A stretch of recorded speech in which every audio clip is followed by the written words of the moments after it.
Wrestle Magic Pod, official sponsors of British Empire Wrestling. First of all, we're going to start out with this. Pimpinate, Easy-O. Pimpinate, Easy-O. Something I say still to this day, ever since I see the Godfather come out with iced tea on a pay-per-view many, many years ago. Now, I'm going to take all this ridiculous stuff off me because this isn't me. And I want to welcome the one and the only Charles Wright to the show. Everybody knows him as the Godfather, his most famous character. Hello, Charles. How are you doing? Man, I'm doing great, and thanks for having me on the show, bro. It's our pleasure, actually. We're trying to get everybody from the Nation of Domination on the show, so you're another very big piece of that spoke that we're kind of putting together. But who have you gotten so far? Well, we've had D'Lo on the show. Okay. Yeah, and D'Lo, he was a pleasure. Mav, so everybody else, Maverick, my nephew, is here from the UK, and he's one of our co-authors here. And so, Maverick, introduce yourself and talk to him about, D'Lo and everything else, sir. Oh, yeah, absolutely. I think it was only a few days ago, really. We had D'Lo Brown on the show. It was an absolute pleasure to have him on. He was great, honestly, and he stuck around for maybe another 20, 30 minutes after we stopped recording. And I even told him, like, hey, man, we're not trying to kick you off or anything, but, not holding you hostage here. He's like, nah, man, it's cool. We're just talking. This is pretty fun. And, I met him at Manchester's convention for the Love of Wrestling last year, and I saw you as well there, sir. And something that I mentioned to him was I thought it was really cool seeing all four members that were there of the Nation. You guys were kind of bouncing back and forth to each other's tables and stuff. Like, you'd be signing autographs, fan comes up, asks you a question, and then all of a sudden, hey, yo, Mark, get over here a second. Hey, do you remember in this city X, Y, and Z happened? You guys were like telling stories that way and just pulling each other over. And I thought it was a really cool, organic environment to see you guys in, and just how well that you guys flowed with that and everything, just how cool it was, and your guys' Q&A.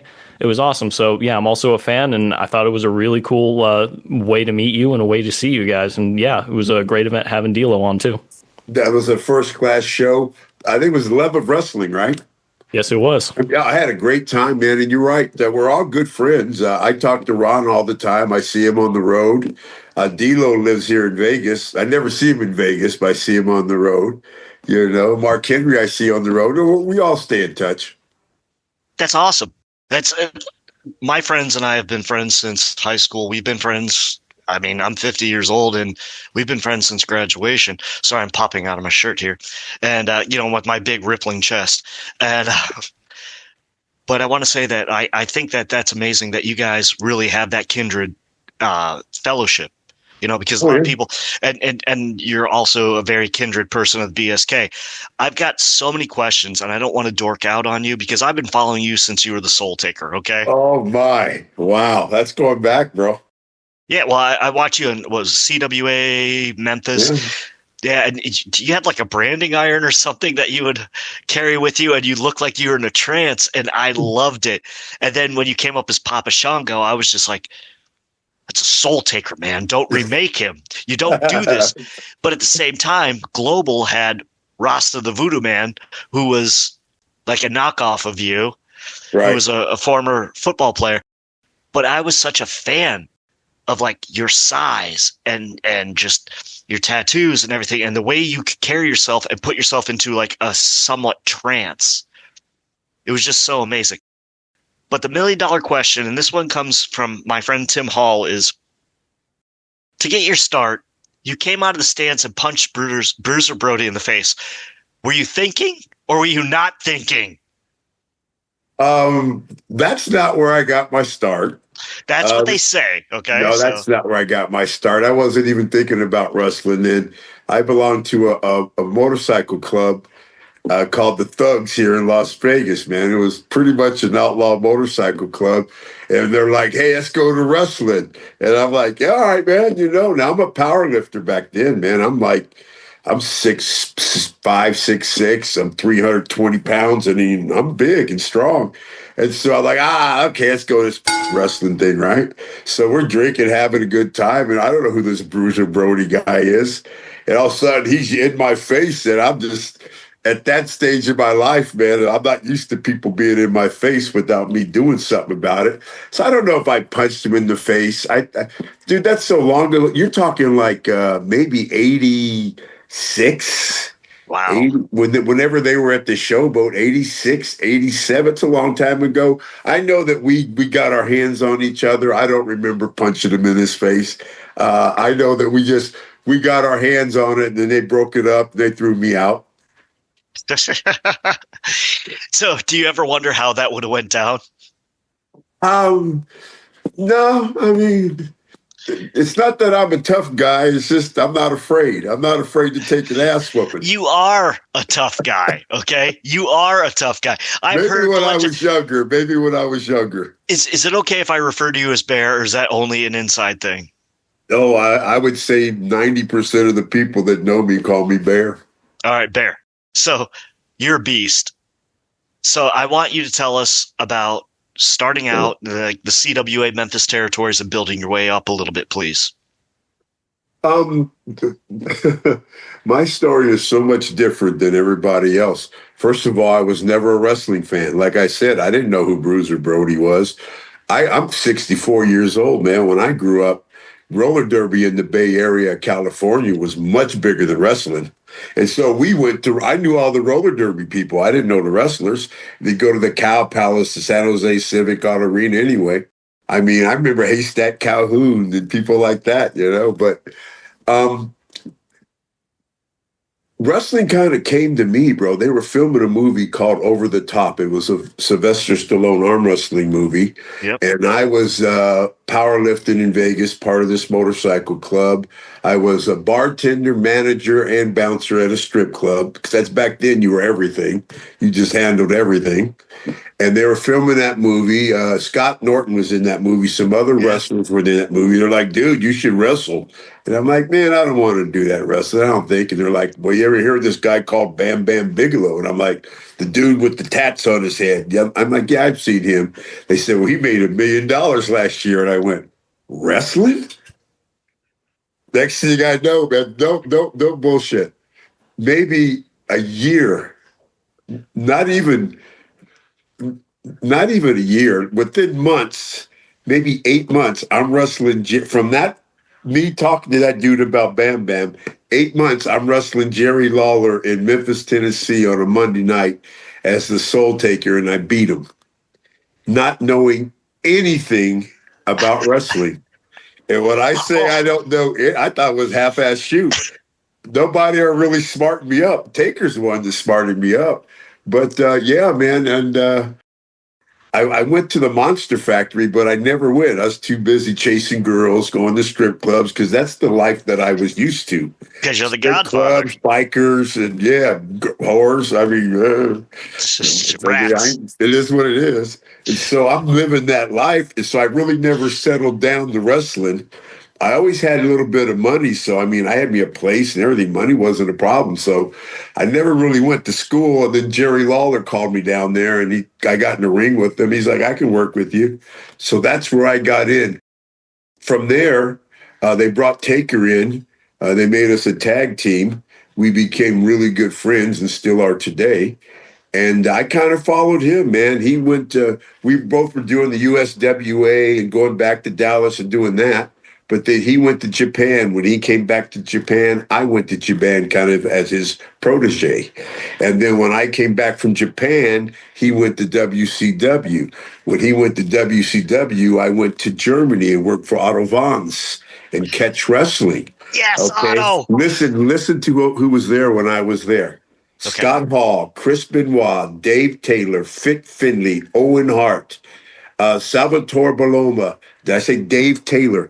These are the guys that are there for 8 months that I'm with, and that's where I learned.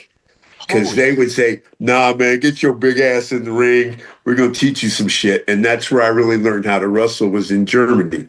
When I came back from Germany, Taker was in WWE, or F at the time. So I got a tryout. That's the only one time you'll hear me being called Sir Charles.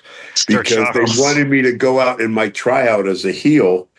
And they wanted me to work as a heel. So Charles Barkley played basketball there at the time for Phoenix. So he said, we're going to call you Sir Charles just to get some heat on you. And that's the only time. Vince hired me. Vince hired me right then. Vince's like, we're going to hire you. We're going to put you on contract. We're going to start paying you. He goes, I want you to lose a little weight because I was like 330 at the time. And he You were goes, jacked. yeah, and he goes, I want you to do something about your face. He goes, you got a baby face. Your face don't match that big ass body of yours. And then they came up, that's where they came up with Papa Shango to hide my face. Because he said, that's what he said. He says, your face, and actually I love that baby face because at 64, I don't look too bad. So I'll go with it now. Hey, bro, I'm 50. I got you. It's true. But no, seriously, getting back to brass tacks and baseball bats. So I remember seeing you in Memphis, and I remember seeing like the Soul Taker, the whole gimmick and everything else, seeing you come up as Papa Shango. I always hated how Vince rebranded people. I always hated it. But you had many different incarnations. And so you were Papa Shango, Soul Taker. The worst I always thought was Kama Mustafa. Then you became the Godfather. And I always wanted to ask you, out of all the incarnation and the Goodfather, of course, which this question comes from Josh Turner, by the way. Which incarnation did you hate the most? Goodfather. Or just like Goodfather? When they, mind you, Vince loved the gimmick, Godfather gimmick. They were taking so much heat for what I was saying. They put it into the DX in the second, and they were going more PG, and so they were trying not to phase me out, but they wanted to keep me on TV. They wanted to keep me there. So Vince called me to the office. Says he used to tell me at TV, Charles, I'm fighting for you. He's the one call me Charles. Charles, I'm fighting for you, brother. I'm fighting for you because I couldn't be on in the Saturday mornings. I couldn't be on till after 10. It got stupid. And so Vince says, well, tonight we're going to do this, and I'm going to put you in the RTC. And I'm like, what do you mean? What? He goes, it's just too much pressure. I'm going to make fun of them by putting you in there. And I'm like, I kept saying this. I kept saying, so no more hoes? And he's like, no, Charles, no more hoes. And so he kept going. I didn't hear anything. I said, so no more hoes. I'm not the Godfather no more. He goes, I'm like, well, finish me up, Vince. I'm like, I ain't doing this shit. I didn't want to do it. So he's like, wait a minute. He goes, why don't you do this? And then I'll let you go and we'll be all cool. I'm like, all right. So I did that. Just before I was going to leave, they dropped the straps on me and Bull. We beat the Hardys, which kept me there a little longer. And then I just kept saying, soon as I think we dropped them to the Dudleys. I'm like, soon as I drop these belts, I ain't even giving no notice. I'm out of here. Because wrestling for me, unlike a lot of people, I always was either worked at strip clubs, part owner of a strip club, general managers of strip clubs. I always had money coming in. So it wasn't about the money. The money was cool, but it wasn't about the money with me. It was about being around a bunch of big, stupid knuckleheads like me that like to drink, fight, chase women, drink. It'd just be that there's a lot of guys back then like that. So when it wasn't fun for me, I'd be like, Vince, I can make more money at home looking at naked women, bro. Why am I going through tables and getting hit over the head with cheers for this? I could, and he would laugh. He'd say, okay, Charles, go on home and let me know when you'd want to come back. I never once called them to come back. They would always call me and say, yeah. And I'm like, nah, I ain't doing that shit, Vince. And then they'd call me, and then Taker would call me and say, come on, man, we're going to do this Kama thing, and we're going to give you a motorcycle. I'm like, oh, you'll give me a Harley? Now, mind you, I was a biker still. I'm like, oh, I can ride a Harley on TV? That's the only reason I came back is Kama. And then when they took the Harley away from me, I'm like, I'm done. And they're like, do this thing at WrestleMania. But yeah, that's why you'd see me come and go, because I wasn't having fun. I'm like, dude, I'm not traveling like this. I'm not getting beat up like this. I'm not eating lip. I'm not doing it unless I'm having fun. So when I wasn't having fun, I wasn't doing it. All right. I'm going to give one more question before I segue to my nephew here, who's amazing. But did you ever get calls and offers from WCW during the Monday Night Wars? I don't know if it was during the wars. It was when Godfather just started hitting and my contract was coming up. And I don't think it was the wars, though. I think it was when the NWO was hot. Whenever that was, I guess that was the wars. And they tried to get. I was going to go in and be like the bodyguard for them. I was going to do a 3-year deal. First year bodyguard, last 2 years working, and at the last minute, I guess they decided to use Virgil instead of me. So what the hell is he keeping safe? Okay, Mav. No, and what it was is he did it for a third of the price that I was doing it for. Well, exactly, but the point is, I wouldn't let them treat me like they treated him. So they probably were like, the Godfather is kind of, do you really want Godfather in here? Yeah, I mean, you're ginormous versus Virgil, who was jacked, but but I took no shit. Virgil took shit. Exactly. I didn't take shit. I've heard some infamous stories about the way he got signed to WWF and what he did down in Memphis, but we're not going to get into that. So, Mav, I'm going to segue over to you, brother. All right, so I've only got a couple of questions, really, but one of them is, so what was the auditioning like for the Ho Train? Yes, do it.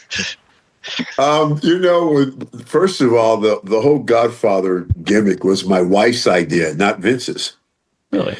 No, it was my wife's idea. I was at the end of the Nation run. I was having a good time. I had a really good time in the Nation, and I wanted to stay, and my contract was coming up, and I'm like, I just don't want to be jobbed out. And so I'm like, I got to come up with something, because they weren't coming up with nothing. My wife came up with the whole idea. Me and Bradshaw started trying it in the house shows. Jack Lanza was the agent, and we were just kind of messing with it without any girls. And the first 2 times we did it, it really got over. And so we got the TV, and Vince is like, Charles, I don't know what you're doing, but it might have some legs to it, I hear. And so he goes, you think you can get me some girls and we can put some girls on TV? And I'm like, Vince, me get some girls? They're like, give me an hour, And so me, Taker, and the Harris twins, Ron and Don Harris, we went to a strip club, got some girls, brought them back, put them on TV. And it got over so much the very first time on TV Raw. I mean, not when I got to TV, I didn't know we were going to do it. Okay, I had to go buy a hat. I went to Big and Tall, bought a vest. I had on black sweatpants with wrestling boots because I wasn't prepared. And after that, Bruce Pritchard had the job at first. And then other people got it. And then clubs, it got over so much that clubs and people would call them saying, hey, let us supply the Godfather hose. How I did them is depending on how much time I had is how many girls I would walk out with. So if you see me walk out with 2 girls, we didn't have a lot of time. If you see me walk out with 4 or 5 girls, it was going to go longer because it took so long to get the girls in the ring, do my whole stick, get the girls out of the ring, have some type of match, and then get the girls back in the ring. And so if you had 7, 8, you had only 8, 9 minutes, dude, my crap took 5 or 6. So you had like a 2-minute match, get the girls back in the ring.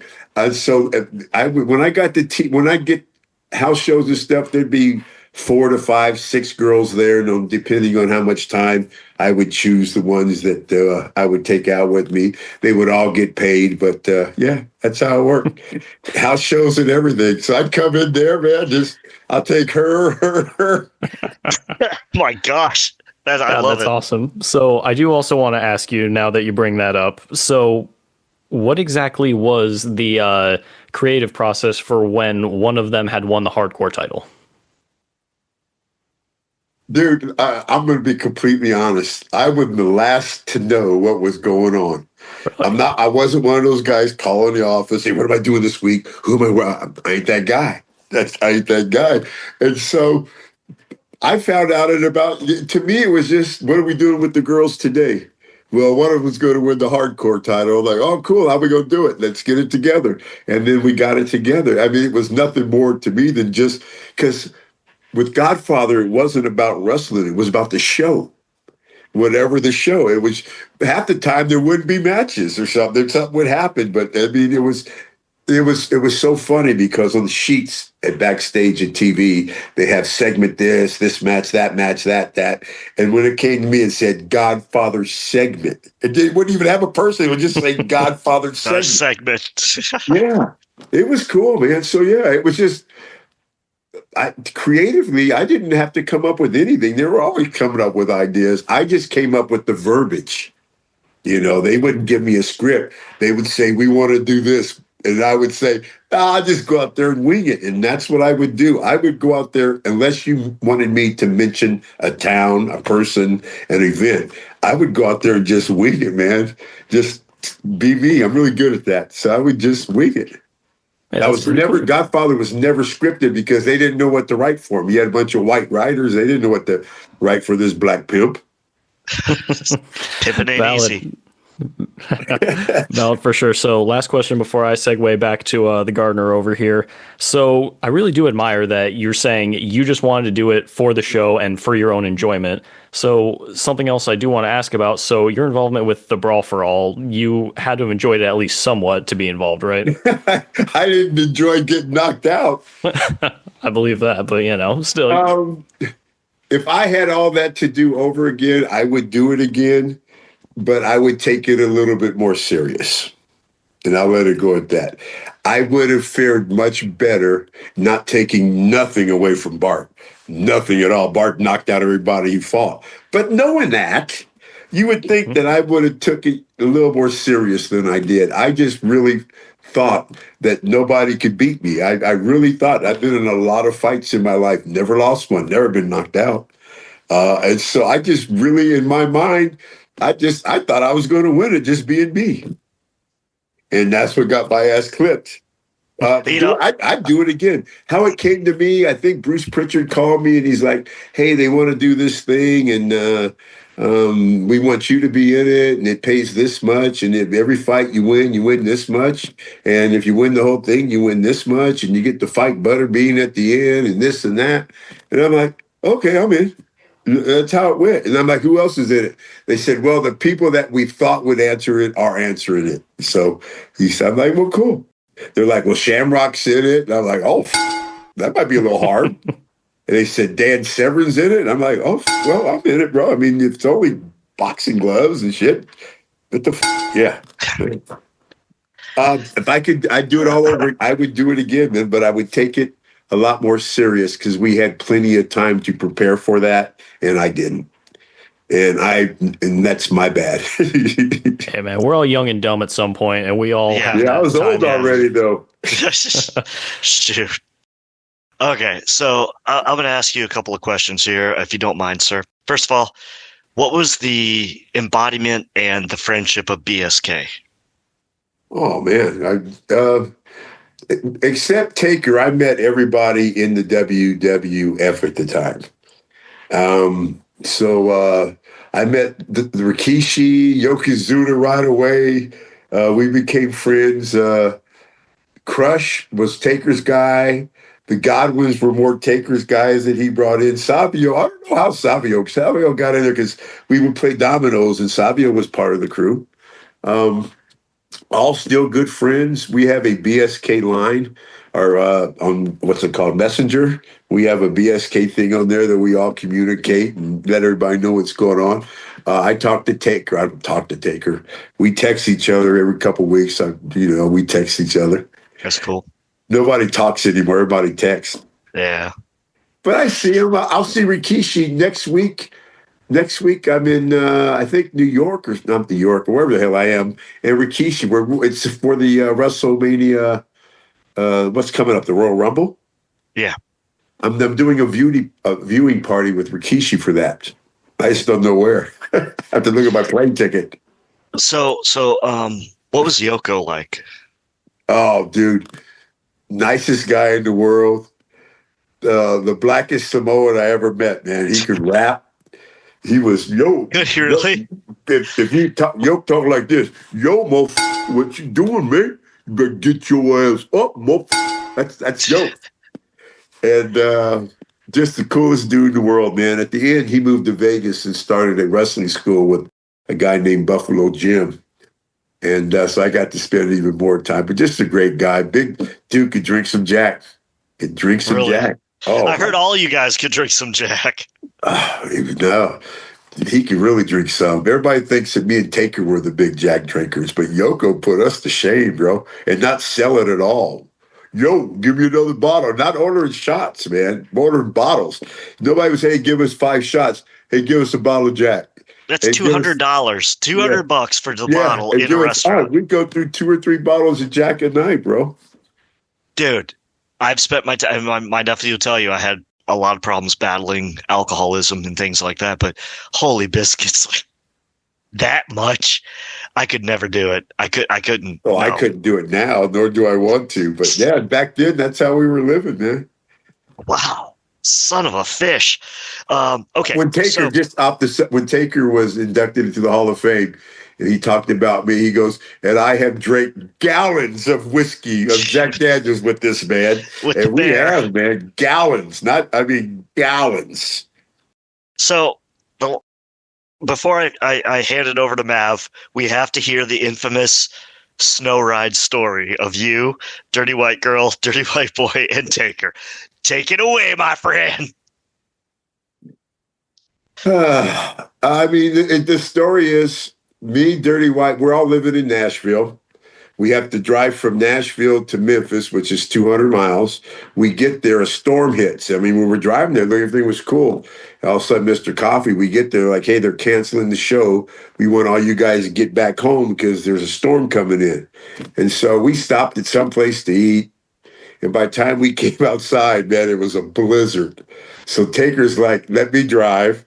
It was my car. I had a brand new Ford Taurus. It was called an SHO. It had a bigger engine in it. It's fast. Taurus, yeah. It was a Taurus show. It was a fast one. It had the big engine in it. And so we were driving back, man, and all of a sudden, I'm probably, doing what I do. And I'm like, I want to drive. And he's like, hey, bro, we're probably hour or 2 in, halfway there. He's doing great. But, I mean, it's like Armageddon, man. It's crazy. There's cars in the middle of the road, trucks pulled, everything. It's a mess, right? And so, but he's getting through it. So all of a sudden, I decide I want to drive, which he's like, no. I'm like, hey, it's my car. I'm going to drive. So this is where we have different opinions. I'm loving this. He thinks that I only got around 10 feet, put the car in a spin, ended up in a ditch, is true. But what he fails to tell people is, as I took off, I was driving great, bro. I'm doing better than him. Then all of a sudden, there's like 2 deer in the road. And so I had to turn the wheel. I had to miss the deer. Man, I didn't want to hit Bambi, put us in a spin in the ditch. He just doesn't remember seeing the deer. How much Jack was involved in this? Back then, we couldn't afford to drink too much Jack. So we didn't start drinking like that until we got to WWF, because now you're going out at night, you're going to strip clubs, and half the time they're buying your drinks anyway. And that's where we got that into. I don't think we drink much before that because we probably couldn't afford it. Nobody, we weren't making that much money. All right, I'm getting one more question from Tim Hall, then I'm going to pass it back to Maverick. And have you ever smoked with Willie? Twice. Did he smoke you under the table? No, he wasn't trying to, though. It's pretty hard to smoke me under the table. That'd be almost impossible, because the problem but Willie, no, it wasn't even like that. It was Brian Knobs, the wrestler Brian Knobs. Him and Willie are like buddies. And both times we were at the same place Willie was. And Brian Knobs is like, hey, Papa, you want to go smoke with Willie? I'm like, yeah, I want to go smoke with Willie. But we were just, smoked a couple of joints. It wasn't like we were there for 10 hours smoking. This is one of the best interviews we've had. Mav, I'm passing it back to you. All right, so I guess I'll ask next question that comes down the line with that. What about with Snoop Dogg? I've smoked with Snoop. Snoop smokes blunts. I don't smoke blunts. I don't like tobacco. He smokes blunts. I do dab hits, bong hits. The thing about me that's different than most people is the more I smoke, the more energy it gives me. And I don't care if that's a sativa, an indica, hybrid, it doesn't matter. It's just weird. The more I smoke, the more energy, and I want to do stuff. I'm not the guy that smokes and, I'm not that guy. I'm the guy that smokes like now. When I get done, I'm going to hit this one. I'm going to hit this one. I'm going to hit this one. I might hit this one here, you know? Oh my gosh. Okay. All right, fair enough. But I'll get my mind right, and then I'm going to pack, and I'm going to clean. I think I'm going to go in the backyard and work. I'm going to work out again. Just gives me energy. all right, fair enough. So I do want to ask then. So were you ever smoking just before going to the gym or anything like that, or is that like a common thing for I you? smoke before I do everything. If you ever see me on TV, I've been smoking. Even with the hose? Huh? Even What? with the hose? Oh shit, yeah, man. Shit, I get them hoes high all the time. I would tell them, I would say, dude, do it. If you drink, drink. If you smoke, smoke. But I need you to be in a good mood when we go out here. I want you to be nice and loose and have some fun, because most of those girls aren't used to being in front of 15, 18,000 people, you know. But I used to tell them, the thing cool about this would be the coolest time you be in the hole in your life, because the people love it. And they're going to, so I need you. So yeah, man, I used to go out, smoke with them, drink with them, smoke with them. I take them on like I said, I take them, but I take them places where other people that work for that knew me, and I'd take the girls in there. We'd smoke, dude. Oh my God. I never hid the fact that I smoked. Well, I think fair that's enough. pretty, it's very prominent that we all know that. Also, one thing I want to throw in real quick before I throw it back to Matt is about a year and a half ago, you worked an AIW show in Ashtabula, Ohio. And you worked it with a good friend of mine, Tony Capo. Okay. He owned Robot Zero Comics. He was a co-promoter of it. And Okay. he's a big fan of yours. I think you guys together. So I don't know. I don't want to say that, but he's got a really awesome picture of the two of you together with the promoter of AIW. So, you know, but I hope he had good things to say about me. he did. He really did have a lot of really good things to say about you. I've never heard anybody say anything bad about you. Honestly, I'm not a bad dude. I'm like Kevin Nash. A lot of people tell me, like, if I got to describe Godfather, he don't give a he does his own thing. He don't really give a what you do. I don't mess with nobody. You'll never in your life have a problem with me unless you mess with me or my family. Other than that, you'll never have a problem with me, ever. And most people didn't mess with me, so we didn't have problems. well, I mean, you're like, what, 6'7", No, I'm 270 probably pounds? 6'5". Right now, I've lost 60. I'm like 260, 250. But I'm in better shape now than I was then. I'm 5'9" and 145 pounds, man. Come on. Let me feel strong.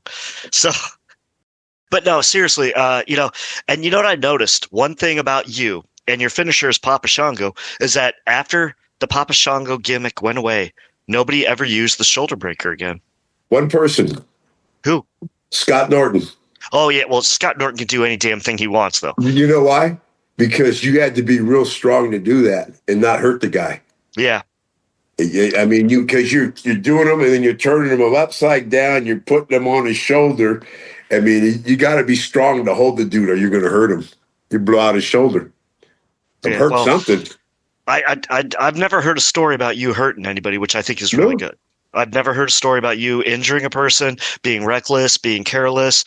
I mean, I've heard stories about you being a little dazed in the ring, but you know, that's shit. That's every day. But I've only heard really positive stories about you. Everybody says like the Godfather is a great guy. You want to be on his good side. You never want to see his bad side. That's true. Like, well, what the hell do you have to do to be on his bad side? But I'm going to pass it back to my nephew, Mav. Hit him up. All right, so I do just want to ask kind of a more generic question, but so what was one of your favorite moments of your career overall? Oh, dude, that's so hard to say, bro, because I had so many good moments. I don't know how people, I think people just say something to say it. Man, you know, just the whole becoming the Godfather, enjoying it the way I did, and Papa Shango in that aspect, because to this day, I mean, it's been 23 years since I've been on TV, and people still, like, when I do these signings, man, you still have lines. People still come to see you. They talk about I'm Papa Shango this weekend also. They'll talk about the Warrior, and it's pretty cool to be remembered for so many different characters. And that's probably my highlight, to be remembered like that and to be in the Hall of Fame. Okay. Yeah, that makes a lot of sense, man. And something that I do want to commend you on as well. I remember seeing you at that convention for the love of wrestling, and I remember seeing you both days and seeing you were different characters. And just Right. thinking, like, man, this guy really does go all out for his fans. If they want to get a picture with specifically Papa Shango or the Godfather, heck, maybe they want to get both, so they're going to come both days. I think Yeah. that's really cool that you're able to come in and you're able to deliver that, and you don't seem to mind And at I all. Plus, come in you're full gimmick as much as I can, but I don't like Papa Shango. I don't mind doing it. I don't paint up as Papa Shango as much, but sometimes I'm doing it this weekend. If that show goes, the weather doesn't kill us, I'll be doing it this weekend. I think I'm Papa Shango Saturday. Okay. Hopefully, you get a lot of signings and pictures and everything out there. Hope all the fans are really excited. No to see matter you. what, I'm having a good time. Absolutely. You seem like you're always having a good time. I mean, you Dude, seem my to be good just time now so though happy. is my good time now is do what I got to do. And as soon as I'm done, I'm done. Go to my hotel room. I don't go out. I don't drink anymore. I don't go out to dinner with the boys. I don't drink. I always tell people, if you want to hang out and smoke with me, do it before the show's done. Because when the show's done, I'm going to my room. I'm going to smoke a little bit. I'm going to just relax, man. Those days going out, getting drunk and crazy, those days are over. I don't do that no more. The most I drink now is I'm always on United Airlines, so I'm always in the United lounges. It's hard to turn it down in United lounges. And on the planes, you got a 4-hour flight. And you're like, sir, would you like a drink? It's kind of hard not to say, give me a Jack and Coke. But that's, I mean, I understand that pain. not I too understand far that pain. away. I mean, it's always around. Yeah, I hear that. So, I need one that. other I got to take it. You don't mind if I take it? I mean, I'm not alcoholic, but I need to take a little hit. You don't mind. And if you're going to, just so you know, real wrestlers from the day, you know about Gargling Jack? not exactly. No, you never heard of that? I have not, but my uncle definitely probably has. Yes. Back in the day, back in the 90s, when you did a shot, you had to gargle it. And always people say it was this guy, that guy. No, it was Kurt Hennig who started it because they used to buy the new guy shots and get them drunk and they'd catch them pouring them over their shoulders. So Kurt Hennig made it a law that you had to gargle it. And so it became just something you did. So to Kurt Hennig. I love Kurt Hennig. I loved Kurt Hennig. I started watching him in the AWA back in like '86. Great worker. And great worker. Absolutely great worker. And I mean, that's about the time, like, because ESPN had that 4 p.m. Time slot, and it was AWA or CWA or, Continental sometime, then USWA and Global. And that's how I discovered a lot of you. Right. It was before the death of the territories, before everything was dried up by Vince, but that's how I became a big fan of yours. And with that being said, can I ask you a few names and you just tell me what you think? Okay. The best I can. Okay. I can't be too honest. It gets me in trouble sometimes. You can say one word. How's that? Okay. Scott Hall. Good dude. Good friend. I miss him, man. I spent a lot of time, this is more than one word, but I spent a lot of time with him in Germany because our trailers were right next to each other. And we'd get up and listen to some country music and smoke some hash and go to the gym every day, man. And he was he was a very good friend. He used to tell people, Papa, a lot of people call you by what they met you as. So there's a lot of old wrestlers that call me Papa. He's one of them. He'd be like, hey, Papa, they don't know, bro. They think you're this badass pimp dude. They don't know you're this country music listening biker. He said, good dude, man. I miss him. Okay. Larry Zbyszko. Don't know him that well. I figured your paths would have crossed a little bit more. Was he ever in New York? Was he ever in WWE? Yeah, right. He sold out the Garden with Bruno Sammartino like 3 times. When I was there, not in the 60s. Oh no. I know him just from out of respect. Going up to his table when I see him and shaking his hand when he was doing his thing. Okay, Mark Henry, strong motherfucker, the heart of a lion. Tell us how strong, dude. I could beat him at one thing. I think I was benching like 560 at the time, and he was only benching like 510. But he was pulling 1,000 pounds, and he was deadlifting 1,000 pounds. I was, Yeah, dude, I've seen him bend frying pans. I've seen him bend bars. Dude, he's strong. With no steroid bullshit strong. He's strong. Strong like Strong like bull. Strong like bull. Strong like Kid Bulls. Okay. What about Ron Simmons? Damn. Oh, damn, man. Good friend of mine, somebody I call for advice, somebody I've taken a lot of advice from, somebody that's helped mostly every black wrestler in the business that would listen. Just a great guy, great athlete, tough in his day, tough son of a bitch. Tough son of a bitch. All right. Otto Wantz. Great guy, gave me a hell of a break, paid me well, took care of me.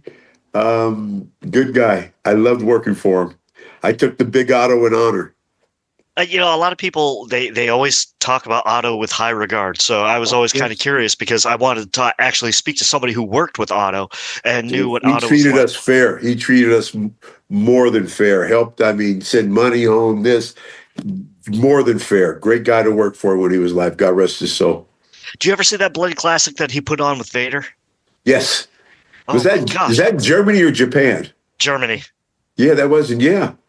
Oh my gosh, that match was just insane. And Otto goes over, and they had reported like Vader was in a hospital for like 2 or 3 months or something like that. Like, you don't do that to an American person or an American star, so to speak, in a foreign country. Like, it was groundbreaking in a weird way. Last couple of days, Otto was like the record holder back then on phone books, ripping phone books. That's what I heard. Yeah, he could tear a phone book apart, and I'm like an envelope. Dude, I can barely do that. Hey, keep an eye. Listen for the because. What'd you say, sir? No, sorry. I'm sorry. Okay. Is the stuff starting to hit you? No, my wife was trying to get my attention over here. She's giving me sign language. I don't know what she's saying. I'm like, what? Well, you could have her on the show if she wants to come in. She is not going to go on the show, even though she's the creator of The Godfather. Okay. Last couple names I'm going to hit you with is Vince McMahon. Good friend. I was at his birthday party, his 80th birthday party. Yearly, he'll call me or text me on my birthday, wish me happy birthday. He's been more than fair with me over the years. And like I said, I had an honor of going to his birthday party. Okay, last name I'm going to give you. Somebody I heard that you actually had a friendship with, Tommy Dreamer. I don't know Tommy that well. I've only seen him mostly at conventions. Seems like a really nice guy. He's always respectful, polite. I'm the same to him. So, don't know him that well, but what I know of him, he seems like a really good guy. I don't know nothing bad. I don't know nothing bad about him. Well, it's just somebody I've read on a couple like websites back in like the 90s and stuff that you guys were like friends and you hung out together. So obviously it was BS. But if you like the guy, you like the guy. I've always liked Tommy. Seems like a nice guy. Have you smoked with Rob Van Dam? All the time. He just texted me a couple days ago. All the time. He lives here in Vegas. Yeah, he was on the show like 2 weeks ago. So. Oh, he's a good dude. Yeah. All right, now he's a big smoker. You don't say. Nav, back to you. All right, so something that I have been wondering. So obviously you've traveled around a lot. You've been to Germany. Obviously you've been all around the United States. So where was your favorite place, and what kind of a story made it your favorite place to travel to? Montreal strip club in Montreal. It was called the Gold Club. Been there. Best bet Montreal. It had nothing to do with wrestling. Oui. Oh, I've been there. I'll let it go at that. Wrestling was cool everywhere. It was no different wrestling at the Garden and wrestling at the Thomas and Mack in Vegas, man. Montreal was a place for me. I used to love going to Montreal. I had to fly my wife to Montreal once to keep me out. We weren't married at the time, but I had to fly her from Vegas just to keep me from messing up in Montreal with some girl. Really, So she flew out to stop me from doing that. Damn. Oh, wait, Am I lying? Where's Ron Simmons? Damn.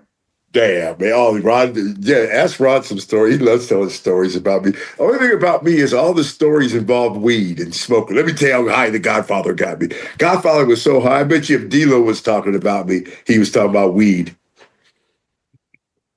I don't know. Yeah. Was he, Mav? I mean, I'll be honest. We did our best to keep it mainly just focused on D'Lo and his career overall, and we did a pretty good job just bouncing back and forth. But we didn't talk too much about any others, really, from what I remember.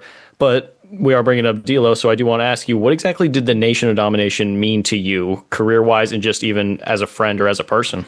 Great question. Career-wise, it didn't do much for the Godfather, but it made me some really good friends. Lifelong friends, and it made me enjoy wrestling again. And we had so much heat, bro. People hated us. We had so much heat that it was just great to have that much heat. And I was having the time of my life. That's why we created The Godfather, because I didn't want to leave, because I was having fun. So yeah, man, just a great time, great friends, great stories, And like I said, we all talk to this day. That is pretty cool. BSK. I got BSK and the Nation in message chat lines. That is pretty cool. I mean, D'Lo actually did mention that you guys do have a group chat and everything. You guys talk all the time. Yeah, so, yeah. And we always check on each other. Yeah. Yeah, we do. So does BSK and Nation of Domination. Yep. That's actually pretty awesome. I like seeing that you guys were able to stick together like that, and you guys really are just friends outside of the ring, and it's not just a kayfabe partnership or kayfabe friendship at that point. It kind of shows we all a deeper became level. Friends. We all became friends, and we all tried to help each other. And we all ended up with careers after that. Absolutely. You guys definitely made it far, and I'd like to pass the mic back to the Gardener at the moment. So, I want to ask you, because you're a big, tough guy. You are a big, tough guy. I wouldn't mess with you, but then again, like I said, I'm 5'9" and 145 pounds, and I'm 50 years old. So my spine's made out of rubber band. Who actually scared you? Besides Haku, because everybody says Haku. Dude, Haku didn't scare me. Haku is the nicest dude in the world. I've never seen those stories, and I know they're true, but he's the nicest dude in the world, bro. That's what I hear also. He's not in the back scaring people. He's really a nice guy. I mean, he has that reputation, which I'm sure he's earned, but he's a nice guy. So I'm not afraid. I wasn't scared of nobody, man. Not that I'm that bad, but I always tell people it's not that I'm tough. I'm not afraid. And if I have to defend, I don't care if you're Brock Lesnar, Mike Tyson, I'll take an ass whooping. I ain't afraid. So nobody scared me. Who scared me? Nobody. Nobody. Plus, taking the fact, what do you mean by scared? Like, they don't. Like they like you weren't sure about them. Like in the ring, they wouldn't shoot. Nobody. No, nobody. I'd shoot back. All right. So then my next question is going to be, what is the funniest thing you ever saw in the ring? Like unplanned, like someone I've heard some goofy stories. Owen Hart. The funniest thing. I'll tell you something. I don't know if it's funny. I'll tell you what happened one time. It was me and Bull were the tag team champions, and we're wrestling the Acolytes every night. And I think, I don't know where we were, but we had two shows that day. We had it was in Cleveland and someplace else. Okay, so at the 2:00 show now, boy, I've been smoking all morning and shit. I get to the building, I'm high as shit, right? And we're not till like the 6th, or we're right after popcorn, like second to the last match. So that means I got 2 hours with nothing to do. So I'm out in my car smoking and stuff. So I get really blasted. And I go out the ring, and for some reason, so me and Ron are starting the match, right? And some reason, I just start hitting the ropes. And like 20 times I'm hitting the ropes. Then I'm doing the Ric Flair thing where I'm taking a bump and I'm just like forgot where the hell I was. I was just like in the ring having fun. And all of a sudden Ron Simmons says, "Stop. I don't know what it is you've been smoking, but what the hell is it you want to do?" And he's saying this out loud. He's like, "What the hell is it you want to do? Because you ain't listening to me." And I'm like, "Oh, I'm sorry, Ron." And then we had our match. But like an idiot, man, Bradshaw and Ron would tell the story better than me because, dude, I was just like out there having fun. Like the people weren't even there. I was just like in the ring doing my thing. And, you had the good stuff that night, didn't you? Oh, well, I liked yours. Well, No, okay. Hey, I stopped trying to answer that shit. What about, and everybody, the black mark of the Nation of Domination, Ahmed Johnson. Dude, I know D'Lo stretched him, and you told that story. Like D'Lo stretched. I don't remember everything what happened, bro. I just remember, the story's been told. D'Lo tells the truth. Something happened, and Ahmed said, I'm going to moke you or some shit, and tried to hit him with a Coke can. D'Lo hooked him. And I don't remember how he had him hooked, man, but D'Lo had him hooked. He was stretching him. And me and Ron kept telling D'Lo, let him up. D'Lo, let him up. Don't break his. He had him hooked. I don't know if it was his arm or something, but he had him. I don't remember, but he had him hooked. And D'Lo could have broke whatever he had hooked. D'Lo could have broke it because D'Lo can wrestle. D'Lo's a tough guy. But I know Ahmed, he didn't bother me. He just didn't get it, man. And Ron tried to help him, and he just didn't get it. And that's too bad because he could have went far, but he didn't get it. He just couldn't. He didn't get the business and how things work, and he didn't get it. He didn't get it. He said, "I'm gonna be the Black Stone Cold." He used to say all the time. I was like, "You need to stop saying that shit. First of all, you ain't gonna be no Black Stone Cold." And Ron tried to help him. He hurt Ron. And once he hurt Ron, then that was it. Locker room turned against him. You don't hurt Ron like he did. And then, anyway, but yeah. No, it is what it is. I see him all the time. The sellout at Gorilla versus Ron versus Ahmed. Oh, yeah. Ron beat that boy. Ron had that belt that he had around there, boy. Ron beat my ass with that belt. And I like Ron. Ron beat my ass with that belt so hard I was begging him, Ron, motherfucker, stop. You shut the fuck up. Shut the fuck up. Shut up. But he beat Ahmed pretty bad at that. But yeah. I remember seeing that on Raw. And I remember when he kicked, like he threw him out of the ring, and Ron's the heel, and Ahmed is the babyface, and he kicks him in the kidney, and you just watch his mouth, and Ahmed scream like he mouths, and I was just like, oh dear Lord, I was like, this isn't. Dude, Ron's nicest guy in the world, man. Ron's nicest guy in the world. So to get him mad, you had to do something. That's what I've heard also, and that's like you know the nicest, the worst. Who is somebody, and before I throw it back to Mav, and then we go for the close-up of the show, who is somebody that you really did not like to work with? And Bob Backlund. Bob Backlund. As Papa Shango. And Kamala as Papa Shango. Being that I didn't understand none of the stuff Bobby was doing, man. And I'm like, what do you mean? He grabs my ankle and you want me to do a bump off his what?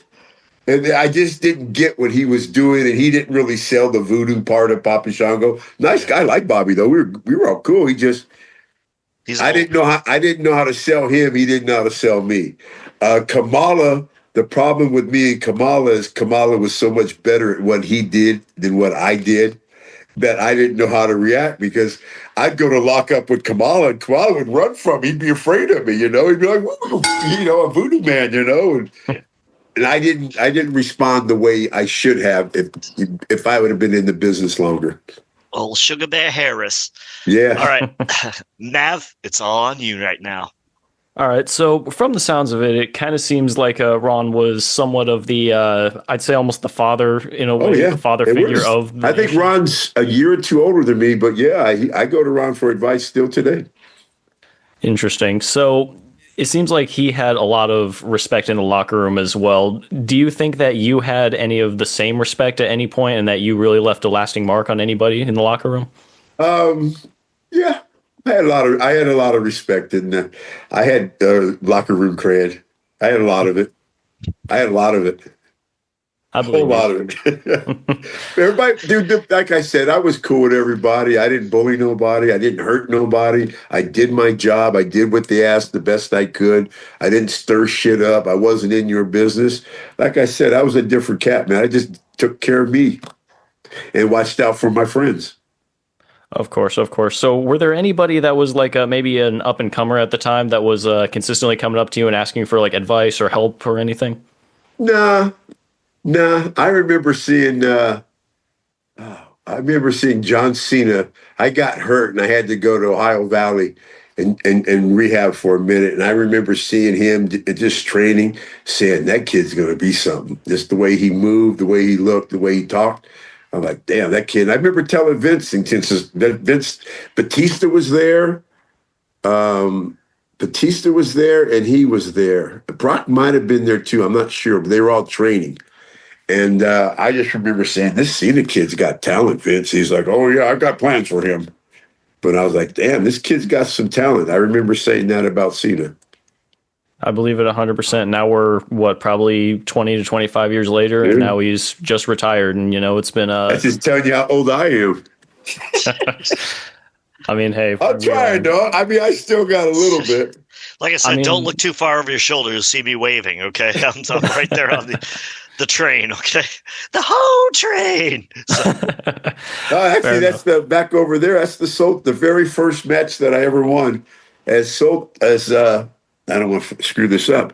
Let me see if I can do this. There's Soul Taker right there. Yeah. I was going to my manager, Nate Durrett. And that's the very first night I ever wrestled. Is that crazy? You look kind of white in that picture. I'm light-skinned, and my wife says I don't throw them. Anyway, I'm light-skinned, and if I don't get a lot of sun, I stay light-skinned. Okay. Fair enough. Well, I do want to say as well, you do look like you lost some weight since last year, I will say, because you definitely look a little bit slimmer from what I can see. You definitely look like you've gotten a lot healthier, man. I'm, impressed. Training my ass off. I train sometimes twice a day. I eat much better. I drink, but I don't drink that much. I have a shot. I don't drink like I used to drink. I stop. I eat from 10 o'clock in the morning till 6 at night. I fast other than that. And things are working out, man. I feel really good. I've had I've had my hip replaced and one of my knees replaced. So other than that, I'm doing pretty good. I agree. You look pretty good too, sir. So, Michael, do you want to start the end of the show, man? Wrestle Magic. All right. So, at the end of the show, we like to do a recommendation for either a food, a match, a movie, a book, anything that you'd like to recommend going forward into the future. So, my name is Michael Gross. You can reach me at at 144 Captain on X or on Twitter, whatever you want to call it. And so my song today is going to be No Fair Fights by a band called Prick. It's a very good song with a huge crescendo. And my follow-up song to that is going to be Pimpin' Ain't Easy by Ice-T, because he led the Godfather out to it. And then my movie today is going to be I'm just going to go goofy with it. I love The Wizard of Oz. I love The Wizard of Oz. And I think that everybody just needs to go back to the basic roots sometimes. Sit down. You don't even have to sit on your sofa. Sit down on the floor with a bucket of popcorn and watch The Wizard of Oz and let creativity go through your mind for 2 hours and just be happy. That's just search for that happiness when you see The Wizard of Oz. So with that, Maverick, you got the floor.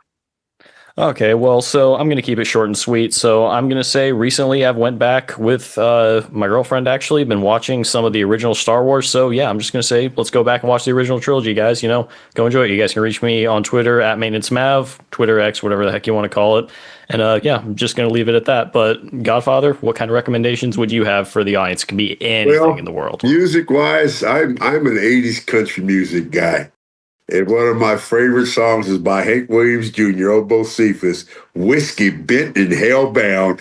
And that's the way I've lived most of my life, whiskey bent and hellbound, in a good way. Movies, I don't watch much movies. I watch a lot of old TV like Gunsmoke and Wagon Bonanza. Train and I that's something I got from my dad. And I'm serious. In this room, I'll have on Gunsmoke, Bonanza, High Chaparral, and I don't know. I just like the wholesome simpleness of it, and just life was simple, and this and that, and then you figure this, and that's what I kind of dig. Okay. That was pretty cool. I like that. Just I know people were like, wow, I didn't know. And to this day, dude, I'm an 80s country music guy. I'm always country music. Chew tobacco and got way too many guns. I just don't live in the hills. You are so the antithesis of your character. Oh, dude. I chew tobacco. I go shooting it. I belong to a private gun range, go shooting twice a week, go to rap concerts, go to this. Dude, I'm not one dimensional. I fit in. Wherever I go, I can fit in. But at home, I'm country music. Old country music. I've got a story for you once we stop recording. Okay. All right. Those are the ones I like. I think you'll really like it. So if that's a wrap, that's a wrap. What do you say, guys? Maverick, give it the old outro. All right, guys. So, you know how I always like to end the show? Do something nice for somebody out there. You never know who needs it. You know, somebody just needs a phone call. Somebody just needs a hug. Sometimes somebody just needs to ask, hey, man, are you doing all right? You never know who needs it out there. Reach out to somebody. Help somebody out somehow. And in the words of my old buddy, Memphis Mark, we're out.